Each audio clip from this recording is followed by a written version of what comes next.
అరుణాచల శివ నా లైఫ్లో ఎప్పటి నుంచో ఒక డ్రీమ్ అనేది ఉంది. ఈ డ్రీమ్ ఏంటంటే ఎప్పుడూ మ్యాక్సిమం మనం పాజిటివ్గా ఉండడం, మన చుట్టుపక్కల వాతావరణాన్ని పాజిటివ్గా ఉంచడం అనేది నాకు చిన్నప్పటి నుంచి అది కొన్ని పరిస్థితులు చూడడం అది అలవాటైంది. ఈరోజు పెడుతున్నందుకు ఈ రీజన్ ఏంటంటే వీడియో అంటే ఏ వ్యక్తి లైఫ్ అయినా సరే ఒకరైనా ఇన్స్పైర్ చేయడం అనేది జరుగుతుంది. లేదా సేమ్ నాలాంటి పెయిన్ ఇంకొకరికి ఉంటుంది, లేదా నాలాంటి జాయ్ ఇంకొకరికి ఉండొచ్చు.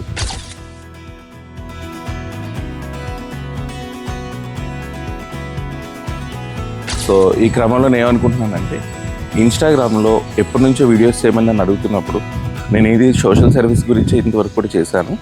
సో నేను బిజినెస్ అనేది చేయలేను కాబట్టి సో ఒక మంచి కంటెంట్, ఒక పాజిటివ్ని బిల్డ్ చేసేలాగా ఈరోజు నా మొట్టమొదటి వీడియో ఈ అరుణాచలంలో చేసి దీని ద్వారా స్టెప్ అనేది ఇంకా నెక్స్ట్ స్టెప్ తీసుకెళ్ళాలని అనుకుంటున్నాను.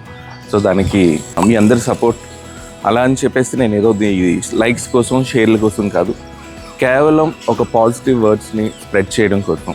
ఒక వ్యక్తి లైఫ్ ఎలా ఉంటుంది, తను మీట్ అయ్యే పర్సన్స్ ఎలాంటి వాళ్ళు మీట్ అవుతారు అనేది మీ అందరికి కూడా సరదాగా చూపించి సరే ఈ వీడియో చూస్తే మనకు కొంచెం ఫ్రీ అవుతాం అనేటట్టు నేను కొన్ని నా లైఫ్లో జరిగిన కొన్ని షేర్ చేసుకుందాం అనుకుంటున్నాను. దాంతో మొట్టమొదటి ఈ వీడియో అనేది నా ఫేవరెట్ అరుణాచలంలో జరుగుతుంది. సో మీ అందరికీ అరుణాచలం గురించి తెలిసే ఉంటుంది కదా. అరుణాచల ప్రవేశము అంత తేలికైన విషయం కాదు.